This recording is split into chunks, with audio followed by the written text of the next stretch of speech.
Hi, everybody, and welcome to another episode of the Double A Team podcast. I am your host, Stephen Negishi, and with me, as always, tonight, so much sports going on, obviously, and with me, thankfully, while he watches multiple televisions, is the associate editor of the Double A Team.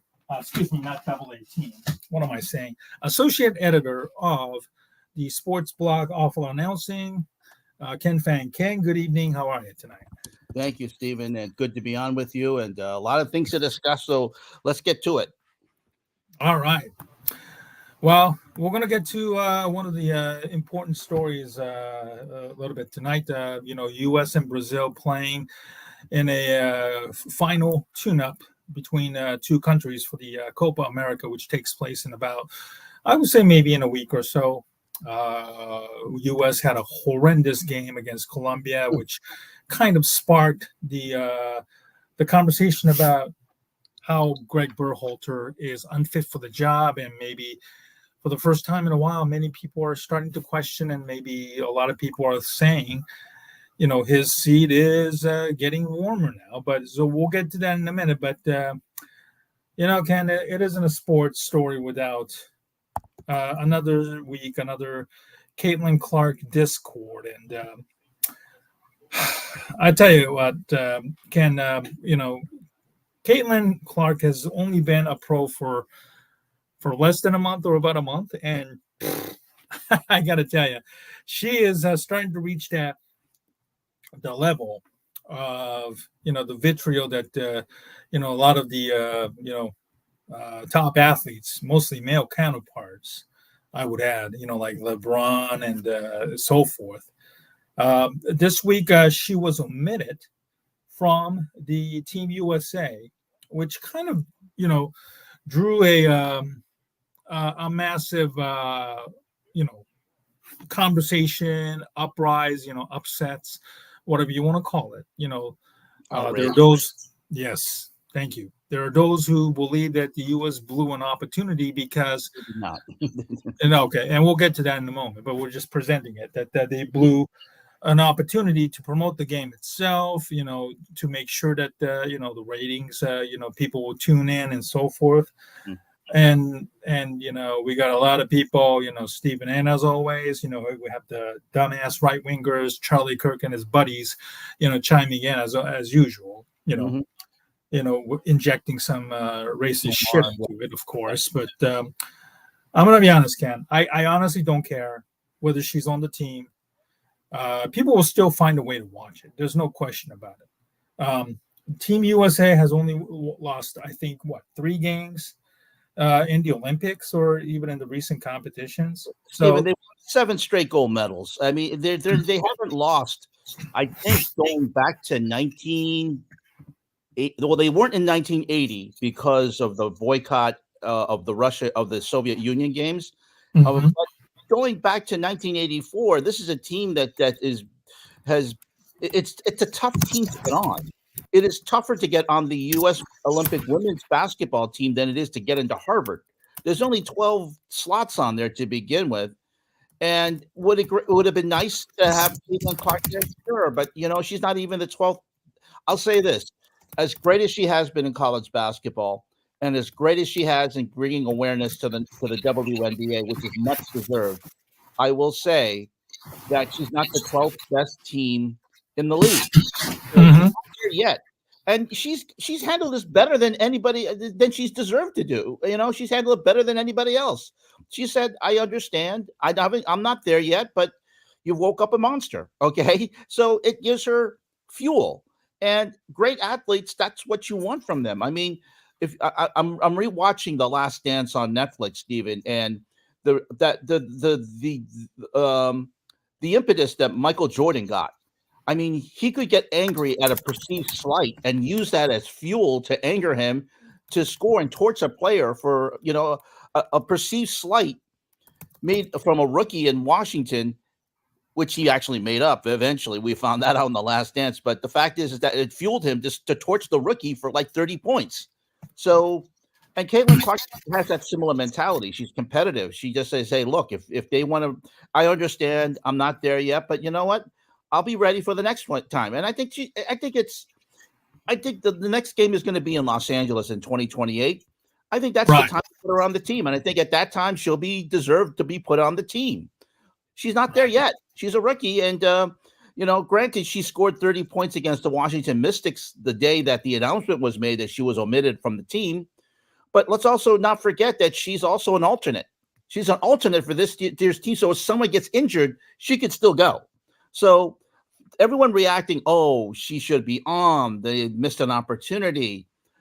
The Olympics is not there to, sure, the 1992 Dream Team was there to try to market the NBA and bring in international players. But at this point, the WNBA and the U.S. Olympic Committee, they want to win a gold medal. And, Caitlin Clark would probably play maybe 4 or 5 minutes in a game and a blowout. So, and if a game is perceivably close, she probably is not going to get on the team. So, I get why some people are angry, and a ridiculous statement by Alexi Lawless saying that he was only interested. He would have watched only for Caitlin Clark. Now he's not going to be interested in watching. Good. Don't watch. Do your stupid statements and pound the desk on when you're watching Copa America or the Euro 2024 on. We don't need you. Just shut up and go away. So Exactly. but everyone who's just getting angry, these perceived outrage, the person who should be outraged is not outraged, and that's Caitlin Clark. So she just said, look, Exactly. And once she did that, that basically calmed everybody down. But the reaction by people are just about these perceived slights. It's not a slight. Okay. She's not there yet. And, she will be there in 4 years. Will she? And I guarantee you, she will be on the team in Los Angeles in 2028. She's just not ready yet. And you know what? By not getting on the team this year, Caitlin Clark has basically played nonstop since October of last year when this college basketball started. She got basically a week rest after the women's Final Four, then going to the WNBA and then playing to the WNBA. You could tell she was tired, Steven, in some of the games. When she only scored 3 points against the New York Liberty a couple of weeks ago, she was tired. She really was. She got a little bit of a rest, and then she scored 30 points against the Washington Mystics the day after the rest. Getting the rest during the Olympic break is going to help her. It's going to make her, it's going to help her, and it's going to play better, and it's going to be good for her. And I think she knows that. And I don't think and to be honest with you, she probably doesn't want to go to Paris right now. She's just really tired, and let her rest and let her get better. In 4 years, I guarantee you, she'll be on the Olympic team. So let's not get outraged over something that's really shouldn't be. We shouldn't be outraged over. No, if Clark herself isn't making it a big deal, yes, yeah, and that's to be said. I think it's funny because I think it's another example of where our country is politically, mostly. When you have morons like Charlie Kirk and his right-wing weirdos chiming in, complaining about the black people's jealousy and nonsense, and then having to use that as an opportunity to shit on black people, black women, fighting for equality, and then, having to, have the opportunity to get paid more and all that kind of stuff. It is unfortunate. Now, do I expect Clark to release a statement over that stuff? No, but it would be nice if she refutes it, because obviously people will automatically assume that for her not speaking out on any, alleged racism by these right-wing morons would equate that the fact that, Clark from Iowa, which is obviously predominantly, a Midwest state with, not much diversity of any kind, to be honest, would equate to Clark supporting whatever the fuck that the right wingers are saying, which is obviously not true. And these types of discourse is unfortunate for Clark, who have to deal with this on a regular basis, and also the fans who are just wanting to watch her play without having to get mixed up in these types of stuff on a regular basis. Ken. Yeah, again, it's great that, and what Caitlin Clark has done for women's basketball over the last 2 seasons, bringing more attention, is nothing but a good thing. Let's not forget that. The ratings for the women's Final Four were higher than the men's Final Four this year. The fact is that people are going to be watching Saturday's game on CBS between the Indiana Fever and the Chicago Sky. Game is going to be on CBS Saturday, and everyone's going to watch that again to be seeing what's going to go on, because you remember when Caitlin Clark got knocked down, it was against the Chicago Sky, and of course that led to all these ridiculous discourse that from men thinking that it was a slight. And of course you talk about the black women, Stephen, and of course another thing, a ridiculous thing that Bill Maher brought up is that because that the league is mostly lesbian and Caitlin Clark is heterosexual, there was this jealousy, or people are bringing up stuff that's not there.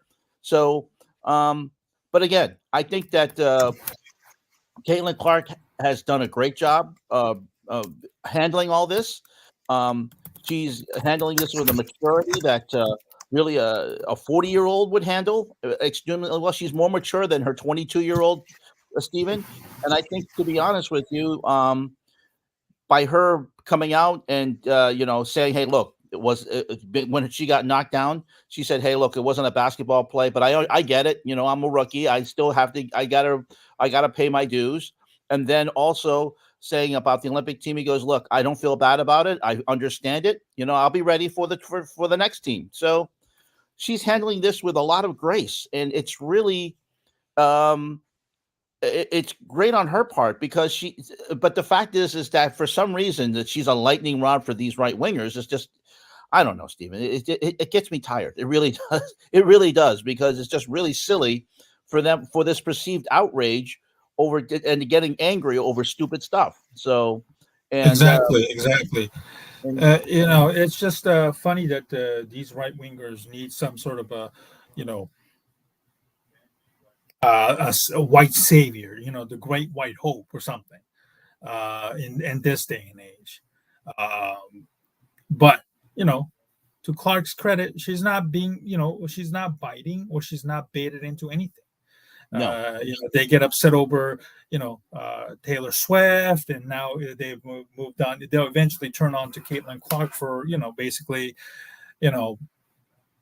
not being their spokesperson or whatnot have you. So it's weird, because there's a reason why the term sounds about white, and the term Karen has become so popular in this day and age, and of course white people get really get worked up. I've had a few instances on my Twitter as well, when I describe some stuff about the U.S. soccer, which we will get to in a little bit. But it brings out the worst out of people, unfortunately. Mm-hmm. And we're seeing it play out not just in sports, but in our society, unfortunately. Yeah, and it's to the fact where it's transcended sports, Stephen. When you get Bill Maher's, and you get, as you mentioned, Charlie Kirk to mention it, and the Today Show is covering it. It gets to be the point where it's not just a sports story anymore. It gets to be in pop culture. Now, I would like to see some positive pop culture stories about Caitlin Clark, like when she was her fashion at the WNBA draft, or whether it's doing something for the community in Indiana, which I'm sure she's going to be doing sometime, maybe during the Olympics, or maybe during the off season, as she gets more acclimated to Indianapolis. Let's give her some time on that, Stephen. But also too, it's just that like I said, she's been a saint through all this, having to handle all this media publicity, all this attention. We've seen people who are in their mid-30s wilt under the pressure of the media pressure, but she's handled it so great. And let's hope that she continues. Let's hope that she doesn't wilt under this, because we've seen what earlier in the during the college basketball season, Angel Reese broke down because over the death threats that she was receiving. Let's hope that let's hope that her Caitlin Clark's mental health remains at a good level, because I don't know if I will be able to handle it. If it were me, Stephen. No, I wouldn't either. And it's unfortunate that that she has to be in the center of all of this you know shittery, for the lack of better terms. But it is what it is right now, and hopefully there are a lot of people who would at least side with her. At least there are some people out there who are actually okay with this, and one of the people who have been in the news quite a lot, of course, is Monica McNutt, who has been a very, very good addition to the ESPN family. I believe she was on the Daily Show with Jon Stewart recently. Yeah, she was on last night. Or 2 nights ago, whenever it was. He's on Monday, right? Yeah. And she was on and obviously talking about the how she praises that Caitlyn got her where she is, but John refuted that that's not necessarily the case, by the way. And and I'm fully glad that at least there are a lot of women out there who are in support of Caitlin Clark and everything. So I'm going to play this clip. I'm going to have to stop you, Stephen, because of a strike. We're getting strikes on our YouTube channel that is copyrighted, so we cannot play that. So, but let's just paraphrase what she said, basically stating that it's great that men are getting into the WNBA now, but let's not forget of the people who played before her. And it's great that they should be getting attention as well. So it's great that Monica McNutt has been joining the discourse, and she called out Stephen Smith, which we played a couple of weeks ago. Right, she's done a great job in being level-headed, and she continues to be a person who is a voice of reason in this whole thing, Stephen. Yeah, absolutely. And I'm very glad that a lot of the guys are just basically talking heads and or talking shit. They do that for a living, thanks largely in part to the guys like Stephen A. Nowadays, as well as Skip Bayless. They think that that's the way that they have to talk about everything, whether it's their own sports or even a women's sport. So. But it's nice to see women like Monica McNutt getting her, a well-deserved a spotlight, and then also she has the ability to eloquently, state that it's not just her, but there are a lot of people who believe that was able to give Caitlin Clark the credit that she deserves without having to trash her there as well. So, I think it's a nothing burger in my opinion, and just basically we'll just leave it at that and at there. So I forgot that there were people commenting on this. I apologize there. Thank you so much. Latest, which right winger? Charlie Kirk and is a bunch of dudes. Talking about nonsense. And if you want to count in our discussion, Bill Maher is one of those guys, there you go. So if you want to know, if you could Google it and look it up, and absolutely just make sure that, you hear what they have to say, and just basically, make draw your own conclusion.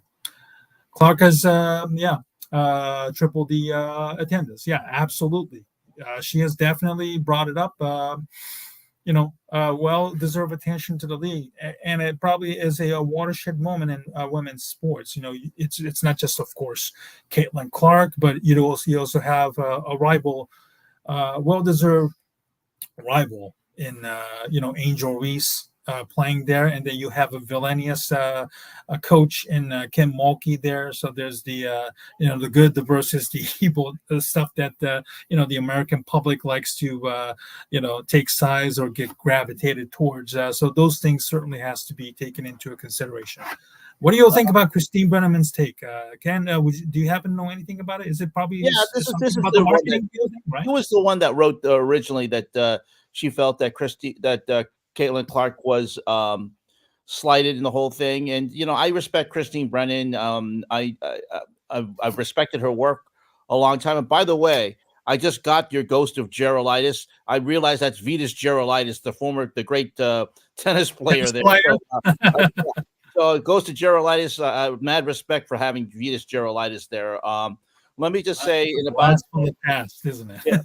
Yeah, let me say about Christine Brennan, I disagree with it, and it's okay. She's a right to her opinion, but I don't think that. Again, I don't think Caitlin should be on the team. I don't think she's gotten there yet, and I think that she'll probably get there. Like I said, she'll get there eventually. But okay, that's perfectly fine. So. And yeah, Vitas Gerolaitis, he was a great New York City legend. Played. He was part of the bad boys of tennis, along with John McEnroe. But we thank you for making those comments go to Gerolaitis, and thank you for including. So, WNBA has a lot of great young talent. The U.S. Olympic team is generally. It's a tough nut to crack. Diane Taurasi has played. I think this will be her 5th Olympic team. 5th or 6th or something like that, I believe. Yeah, so she's still playing at a high level, and I still think that it'll be, the U.S. is still going to be winning a gold medal no matter what, Stephen. So I think they're going to be quite on there, right? So, and one last comment from. Yeah, Johnny, exactly. So yes, I was a big fan. I'm a big fan of tennis. So Johnny Mack and Vitas were great friends. But Ghost of Gerolaitis, thank you very much for your comments. We appreciate it. Anytime you want to make a comment, you can do so through X or through YouTube, and as we have our live stream on there. But thank you very much for joining us, and we appreciate your viewership, and we appreciate you coming on. So. And thank you very much, Gerolaitis. Thank you, and hopefully you'll keep on following us on Twitter and also on our YouTube channel.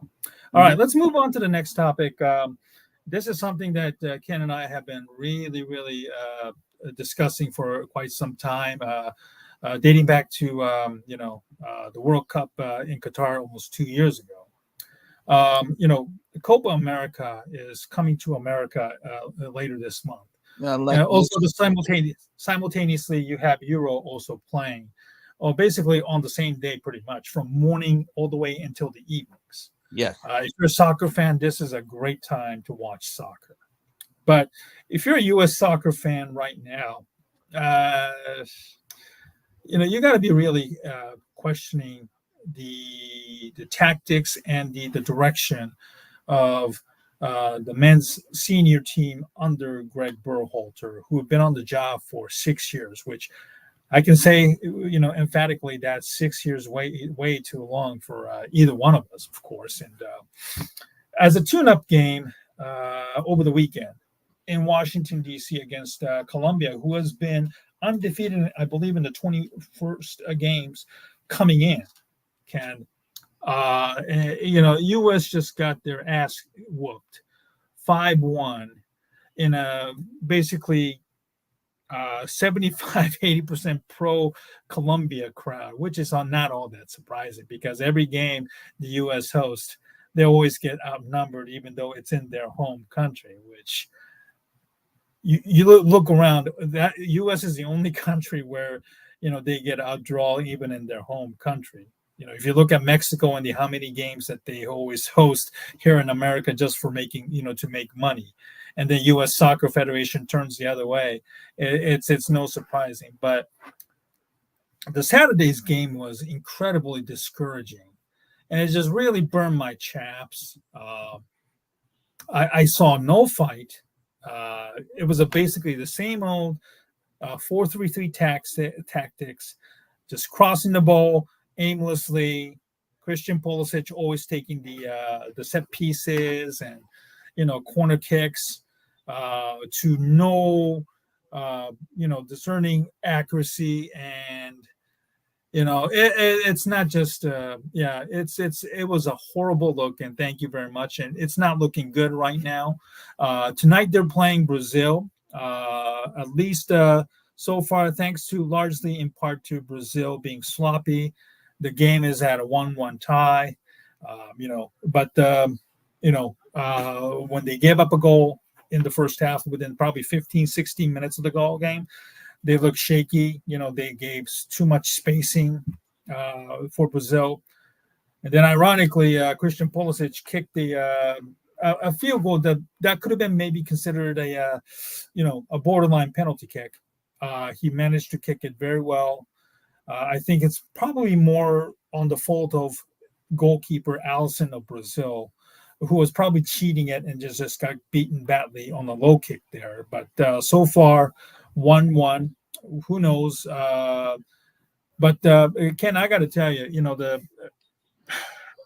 there are some people who are starting to question Berhalter, and rightfully so. But it seems as though the mainstream media and the U.S. Soccer Federation seems to always have made it so easy for Berhalter, kind of like inflating their record outside of CONCACAF, and right now I even if going into Copa right now, I just don't have a lot of confidence in the U.S. soccer and the Soccer Federation for just blindly protecting and keeping Berhalter. And I understand that a lot of the players, particularly Pulisic, Weah, and the others, blindly backed up Berhalter. They wanted him back. This was while Berhalter was away from the team when he was under investigation for the whole black ball scandal involving Gio Reyna's parents, Claudio and Michelle, I believe, over Berhalter's admittance over domestic violence, where he kicked then his wife, now his then girlfriend, now his wife, kicked and committed a domestic violence almost 30 years ago. And I got to tell you, U.S. blew an opportunity there, and they're going to live and die. And right now, they're just basically dying with the way things are, in my opinion, with the Berhalter and the senior team right now. Yeah, and I'm watching the game right now, Stephen. Brazil has basically been on the attack the entire second half. Matt Turner had to make a big save just a few minutes ago to prevent Brazil going up 2-1. I have not been impressed with Greg Berhalter's return. The team has not played well. When they won the Nations Cup last year, it was not with Greg Berhalter. It was under an interim coach, Stephen. BJ Callahan, yes. And they played better. They were attacking team. Exactly. They were on the attack. They didn't lay back when they got the lead against Mexico, and against other teams, they did not. And in Canada, they didn't fall back. They did a great job. So really, really horrible. And it was really terrible, Stephen. By ever since Berhalter's come back, that same falling back line in the second half, not pressing, is that style, and that's what's happening again against Brazil right now, and against Colombia. There was no heart, there was no spirit, there was no fight. They went down 5-1, and it seemed like the team just gave up. It really did. And that's the first time I've seen a U.S. team give up in a long time. I was not happy about seeing that. And right now I'm seeing this Brazilian team on the attack in the area right now, Stephen. They're just, I don't know what the United States is doing. Why are they falling back? Why don't they go forward? Why? I know this is Brazil, but this is a Brazilian team that has had a lack of intensity in the first half. And all of a sudden now the United States is making them look like Pelé of the 1970s. So the team that won 5 World Cups. So, and this is Brazil up until recently had not scored multiple goals. Only the last 2 games that they've had where they scored more than 1 goal. And while they're considered a favorite for Copa America, I still have to think Argentina, with Messi, has to be considered the big favorite to win this whole thing. But Right. I have to say, Stephen, the United States, I don't see them advance unless a magic wand can be thrown over the United States and they start playing better. I don't see them advancing out of the group stage, Steve. That's how bad I see this team Well, right now. I think they will get out of the group stage. I think they face Bolivia, Panama, the team that they face in the CONCACAF many times, and then you have Uruguay, who has been lights out as well. They recently trashed Mexico team 4-0 recently. I'll just say this: I think they will be able to get out of the group stage, but from that point on, I think you have serious questions. I think you have a chance. I think the game against Uruguay will determine who gets out of the group, first place or second place. I think if you get out of the group second place, it's more than likely that you're going to face Brazil again in the quarterfinals. Mm-hmm. And what we are seeing tonight is not an indicative of neither country.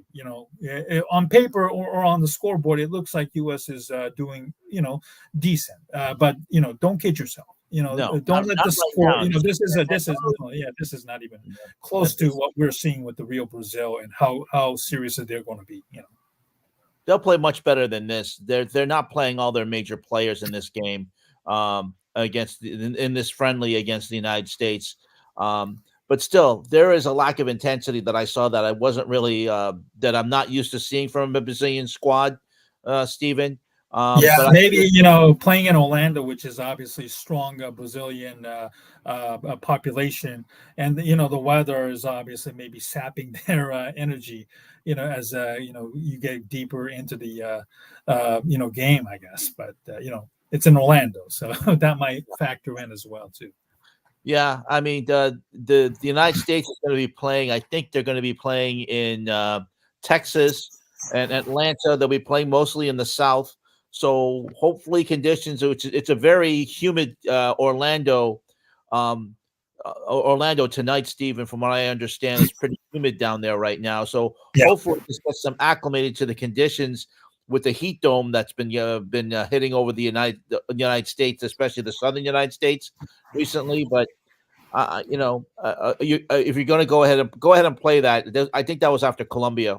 What Greg Berhalter. And this was actually the post game where they said technical difficulties made it. I guess the post game conference was not aired because of the technical difficulties, which is BS. This is what Berhalter said after the game. Yep, and go ahead and make that full screen. As a former center back, watching the defensive play that there was, just what almost sort of instinctively is going through your mind when you're watching that? We can't pinpoint the center backs in this one. We really can't. It had nothing to do with a 5-1 result. When you can go back and check the goals. It's midfielders not recovering. It's guys losing the ball in positions when our fullbacks are high. They got hung out to dry a number of occasions. It's a second phase from a set piece. It's a miscue on a ball that's going out of bounds in the first 6 minutes of the game. So, it's a collective thing. And the reason why I'm so disappointed is because guys just didn't do their job. It's about your role, your responsibility, and we didn't do that. They're on the field as a former center back. Watch. All right. Thank you very much. This is basically a coach throwing his players under the bus, and it's embarrassing. Oh, by the way, Gerolitis, thank you very much for joining us, and hopefully you'll join us regularly on our show moving forward. Thank you very much for the comments and everything. Yeah, this is basically him throwing players under the bus. Yeah, it's embarrassing. I've seen coaches in every sport who throw players under the bus in every sport, and it usually does not end well in other sports because the biggest problem with Berhalter is, he has been tactically inept and inflexible And it's every game, it's the same shit. 4-3-3, play out of the backfield. When they get pressed, they're not good with the ball at their feet. Matt Turner, the goalkeeper, who doesn't have a lot of experience playing soccer. He basically got a late start and considered a late bloomer. Is not good with the ball. His terrible play out of the backfield led to the goal against Brazil tonight. He hasn't played much this year. He has lost confidence, and yet Berhalter continues to play the same stuff over and over again. And these types of things, it's what gets coaches in any other sports get themselves fired, because they have shown that they're inflexible and inept. But yet somehow U.S. is the U.S. Soccer Federation somehow protects him, because when his brother Jay Berhalter was still with the U.S. Soccer Federation, by the way, he's the deputy commissioner of the soccer right now. So basically, he's the next guy in line to succeed Don Garber, who is the MLS commissioner right now. Whenever he is fired or retires, that's when he becomes the next guy in charge. So that means you have the Berhalters holding control of the United States soccer for many, many years to come. And this is a nepotism at its finest. It is sickening, and the mediocrity somehow prevails. Soccer, and even in business and politics all over the country can right now. Mm-hmm. And this is no different than what we have been seeing in any other industry or any other fields, unfortunately. Yeah, and again, I'm watching part of this game while we're on live, Stephen. And again, that's all mine. Don't worry about it. Yeah, Matt Turner had to make another save, right? And as Brazil continues to on the attack, and the United States just again, it's just a lack of imagination that I'm seeing from this team right now. Poor defending, ball watching, not really playing and trying to defend, and just trying to depend on Matt Turner to save your butt. Now, this is just a friendly, Stephen. It's a friendly right now. Yes. You expect to be on a higher level and peaking when you go into a major tournament. But right now, the United States isn't even doing that. A piss poor effort against Colombia. And right now, they're just right now, every type of attack is just being defended very well by the Brazilians. And then the Brazilians just continue to go forward. So I don't know. I'm very discouraged what I'm seeing by the United States team. Even Jurgen Klinsmann would at least have an attack when he coached this team. Right. Thinking that, well, we're not seeing imagination from Klinsmann. We're on our back heels all the time when they sit on the lead. Yes, that is true, but at least there was some attack. I don't see any. They show more heart. That's the problem. I think a lot of people have been following the U.S. soccer and USMNT for good amount of time. Even they were, the current team. There's no question. There is far more talent individually. Absolutely. They play at a higher level in the bigger leagues. You have Pulisic playing at Chelsea, now at AC Milan, coming off a very good season. You have Weston McKennie also playing in Italy with the Juventus, and now he's rumored to be heading back to England in a trade to play at Aston Villa, where they will be playing in the Champions League next year. You also have Wea, who is a teammate with McKennie at Juventus. Mm-hmm. Johnny, who was a starter against Colombia, playing for Real Betis with La Liga. So there, and he had a very good season there despite transferring in January. So you have more and more younger players challenging and pushing themselves in a higher league, going to Europe. Not everybody can be a starter immediately from day one at teams like Liverpool, Bayern Munich, and even Barcelona or Real Madrid. I'll be honest with you, but they're taking that step, that first step. The players are getting better, but somehow, compared to the teams of the past, I understand and I totally agree that there is a bit of an entitlement with this team, or there's just lacking grit and the heart that we are so accustomed to seeing. with the U.S. We saw that in 2002 when I used to live in Japan. They made it all the way to the quarterfinals, and they could have gone to the semis had their VAR was still existed then. I saw 2010 when Donovan pushed in a goal against Algeria to get past everybody to get to the first place out of that group.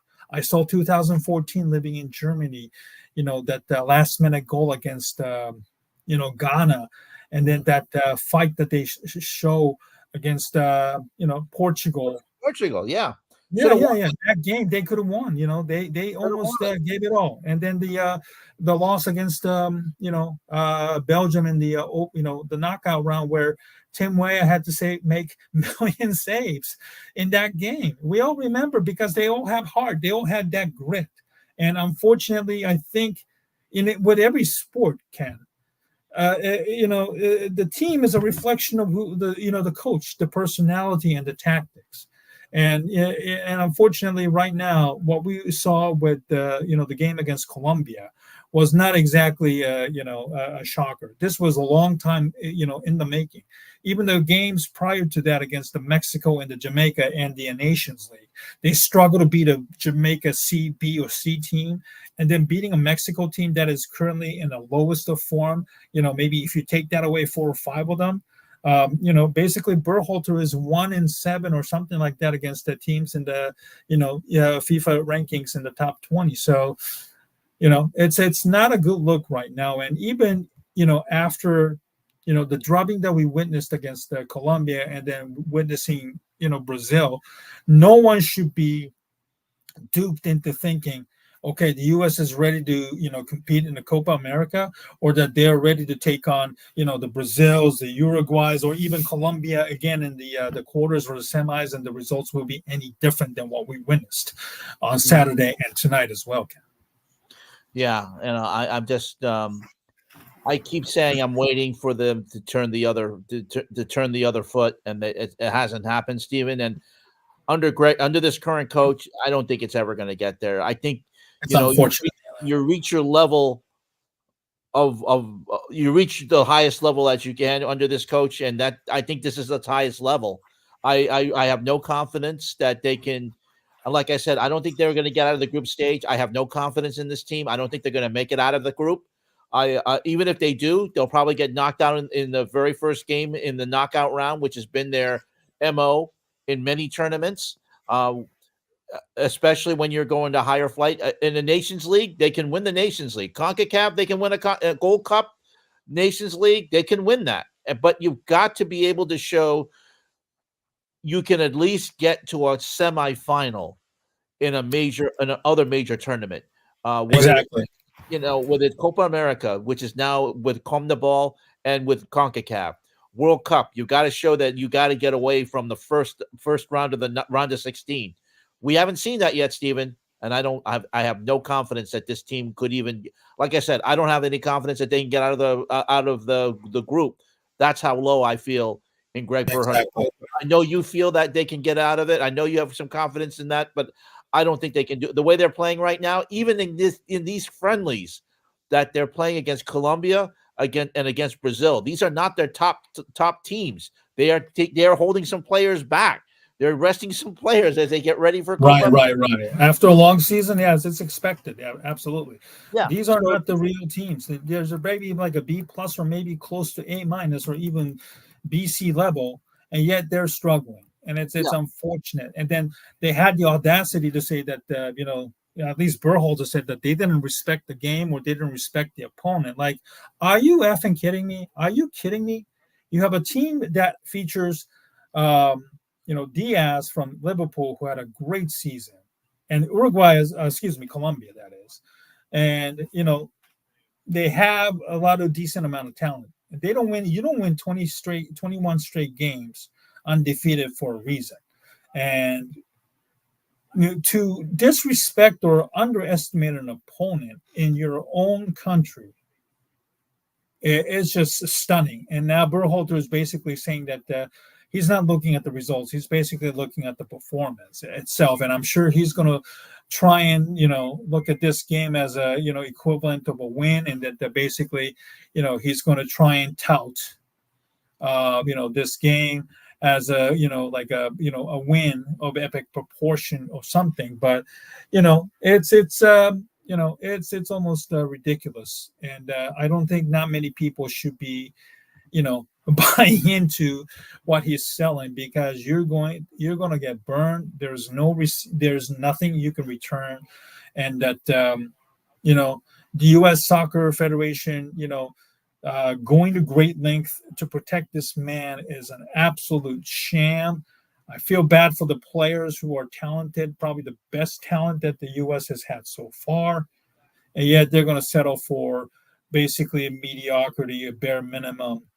And then that the soccer in this country probably more than likely will never take off, largely because of Berhalter and the U.S. Soccer Federation somehow getting in their way, unfortunately. Yeah. Well, let's move on, Stephen. Earlier today, we found another giant in the NBA passing away. We had Bill Walton passing away a couple of weeks ago. And now another man who has done a great job in not only as a player, Stephen, but also as an executive, one of the greatest executives in the history of the NBA, helping to have a hand or helping to build 30 different champions over the years, Stephen. That's Jerry West, also known as the Logo. Right.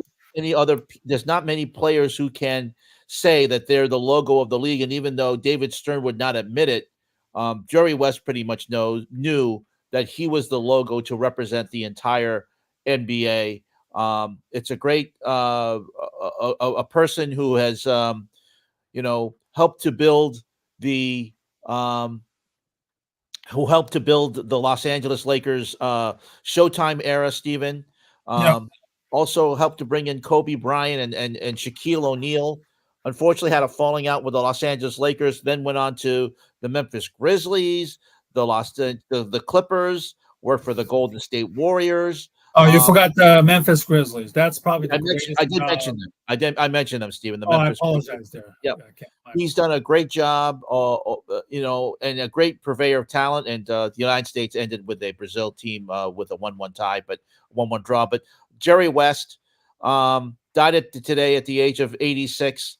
A person, Stephen, who had a great hand in building a lot of championship teams over the years, Stephen, and his influence on the league is going to be felt for many years to come. And unfortunately, as I mentioned, had a falling out with the Los Angeles Lakers. It was the Clippers who first announced that his passing away today. The NBA, of course, held a moment of silence before tonight's game between the Celtics and the Dallas Stars in Game 3 of the finals. Mavericks, right? Yeah, the Dallas Mavericks. I keep saying the Stars. The Dallas Mavericks. I don't know why. I'm sorry about that. But very unfortunate passing. But Stephen, with the passing of Bill Walton and Jerry West, two great legends of the NBA of the 1960s and 1970s and into the 1980s and even into the modern era. And after their playing careers, Walton and West had a big influence on people. And Kobe Bryant mentioned that he was like a second father to him. So it's just, it's sad to hear about his passing, but also knowing that Jerry West's legacy is safe. There's no question. I know there were talks about, replacing the logo or something like that a while ago. But, with the passing of Jerry West, I don't see the need to do that. I think it would be an absolute disrespect if they do that. It's an amazing career, not only as a player, but also as an executive. I don't think there are too many, former players turned executives, and there are plenty of them in professional sports all over the country and all over the world. And I help me, Ken. I cannot think of anybody who had as much success as an executive as they were, when they were playing, more than Jerry West, in my opinion. Hmm. Well, you take a look. As mentioned, there was a great stat that he had a hand in building, or directly building, or had some type of influence in 30 championships. Red Auerbach and Pat Riley had a hand in 19 each. There's no doubt that Red Auerbach has to be thought as one of the greatest executives in the early part of the NBA. But when you go to the modern era now, it's got to be Jerry West. And the fact is that he was a great purveyor of talent. He was a great judge of talent. The fact that Kobe Bryant and Magic Johnson both said that they were always he would always give them scouting reports of what they were doing. He would note that and give it to them. Here's a guy, Stephen, that played in West Virginia growing up. Was known as Zeke of Cabin Creek because and also he would put a basket, a rim on the bridge with a backboard, and it was a muddy river that he put it on. This is a great story that he had to shoot and make sure he hit his shots, because if it rebounded, the ball would go down the riverbank and get wet. So he would always make sure he hit his shots and hit it and be perfect, because he didn't have to run to get the ball. He also was on the 1960 Olympics team in Rome that won a gold medal, Stephen. Yeah. He only won one championship as a player. That was 1972 against the New York Knicks. But as an executive, he's won a whole lot of championships. And the Los Angeles Lakers Showtime era is considered one of the greatest teams in the history of basketball. When you go in the 1980s with Kareem Abdul-Jabbar and James Worthy and Magic Johnson, Norm Nixon. Right. You go with all those great players in the 90s. Kurt Rambis, coached by Pat Riley, owned by Jerry Buss. And he helped to build the Lakers of the 2000s. And because there was a falling out with Jeannie Buss, and she supported Phil Jackson over Jerry West, he was basically forced out. But as you mentioned, he went to Memphis. He also was with Golden State. Went to Los Angeles Clippers as a consultant, and that's where he spent his final years. He didn't like the portrayal in the Showtime and the HBO Yeah. a few years ago, and I have to agree with him. I didn't like that portrayal of him, but a very kind man, and you could just tell by Stephen when even Reggie Miller today on Dan Patrick's show said that he would see he always call him Mr. West. That's how much respect he had for him. Right. He would say that even before games, when he met with Jerry West, when he was doing Laker games for Turner Sports at TNT, West would sit down with him and give him scouting reports that he could use for his broadcast. And that's a really great a basketball mind, and he will definitely be missed, Stephen. Absolutely. I hope that, even with the tumultuous ending, the Lakers will still find a way to honor him, as do the league eventually. And I think, the basketball world is kind of in a tumultuous world right now, obviously with the women's game, Caitlin Clark discourse, Bill Walton dying, passing away a couple of weeks ago, and now Jerry West. And, it's unfortunate, but I think there was no way in shape or form that people will forget what Jerry West was as an executive and the impact that he brought. The fact that he can make a perennial loser like Memphis into a decent, respectable team. It speaks volume about what a great basketball talent evaluator he was. So I think Jerry West deserves a lot of credit. Our condolences to Jerry West and his family. And there is no question that Jerry West will be remembered as an incredible an executive as well as a basketball player for many, many years to come. Absolutely. And, as you mentioned, condolences to his family, his children, his grandchildren. as mentioned, the fact is that so many players speak highly of him after they were drafted, and the thing is that while many of the players never saw him play, he was in an era, Stephen, that really videotape doesn't show and give justice to what he was in the 1960s as a player in the 1960s. It's always grainy, either black and white or color film that we see in the Forum when he played in England with Wilt Chamberlain and Elgin Baylor. But there's no doubt that he was on the 50th anniversary team, Stephen, a great player, and one of the all-time greats. And as you mentioned, builder of so many great teams. And as you mentioned, when you take the Memphis Grizzlies and turn them into a decent team, it goes to show what a great evaluator of talent that Jerry West was. And, even working with the Clippers in his final years, he was still helping him out with the drafts. So, there's no doubt that during the summer, and I'm sure even when the season begins in November, Stephen, the NBA will find a way to honor Jerry West and, of course, Bill Walton, too. But they'll definitely, and I think they're going to finally admit that Jerry West is the logo. You take a look at the pictures of Jerry West dribbling with his left hand and is leaning towards his left, and you look at the logo, there's no doubt that's Jerry West. And I know the NBA won't officially admit it, but it's time for Adam Silver to finally say, yes, the Jerry West is the logo, even though David Stern took that to his grave and refused to say it. It's time to let everybody know that is Jerry West. Absolutely. All right, let's do some quick wrap-up stuff that caught our attention. We talked enough about soccer, about the USMNT, but also we've talked about in the past about the Spanish soccer racism and then the sexism.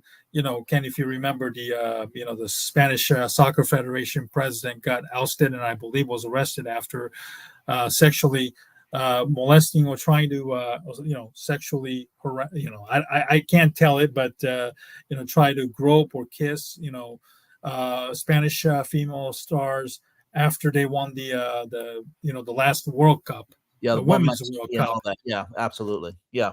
And it's incredible. The Spain soccer,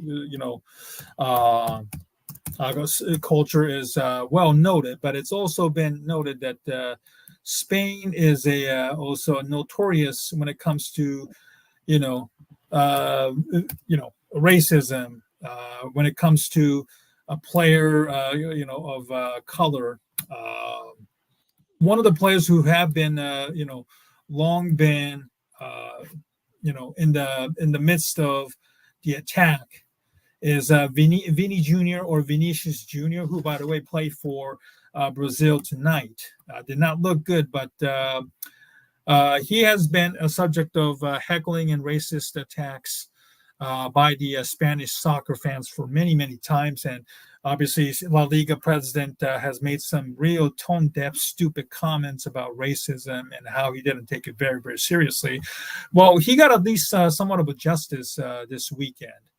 Let me pull up the screen here. I believe there were several Spanish fans had to have been sent to jail over his, racist attacks. I think some of them ended up getting 8 months in prison, which obviously is not enough, in my opinion. But nonetheless, he got the justice.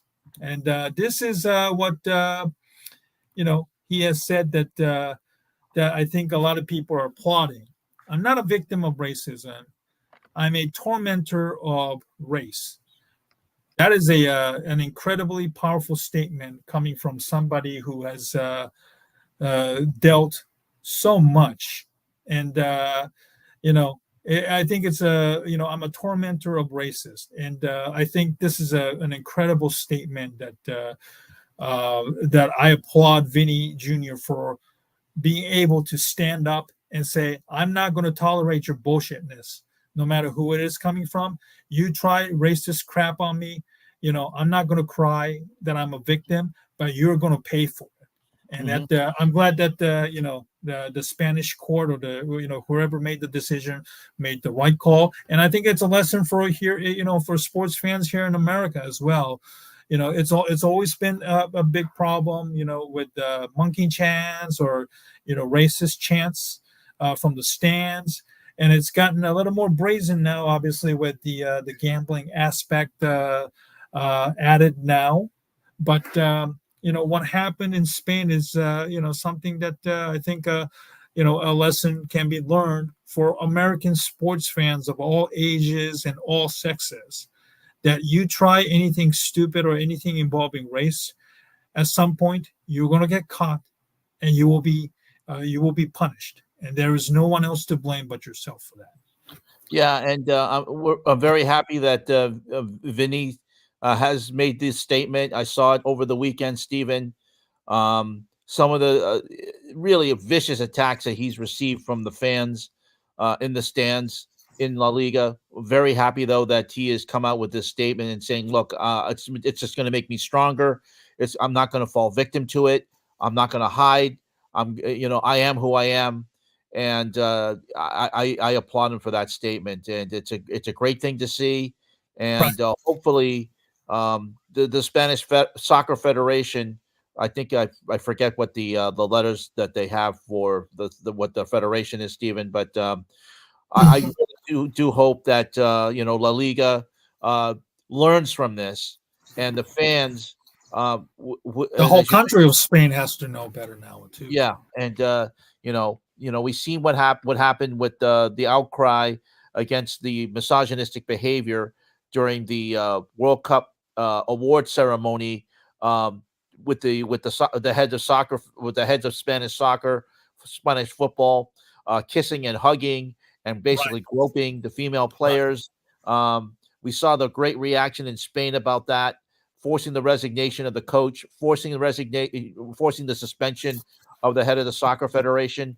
Let's hope that La Liga, there is similar type of action against the leaders of La Liga. Because racism, racism, as much as FIFA likes to say no to racism, we know that pretty much those are hollow words.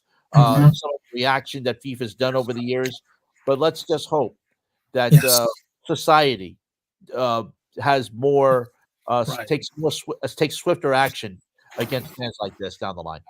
Right, and it's been a problem in soccer. With the Mexican soccer is always notorious for chanting some the homophobic rants, and unfortunately with the Copa, and then 2 years later, with the World Cup, the world is going to be watching, and then you hear stuff like this being played out on the here in the United States soil. It just tarnishes the image, not just for the Mexico, but also for the U.S. for not doing enough, to maybe combat, these types of, racism or homophobic chants that are taking place in this country, because U.S. Soccer Federation is gladly, taking money from Mexico or whoever it is, allowing, Mexico fans to, sell out the stadiums in this country, while they turn a blind eye and they won't even do enough to, harvest a new generation of U.S. soccer fans. But that's just near nor there, of course, unfortunately. But, this is a reminder. This isn't about wokeism. This is about, the basic human rights, of course.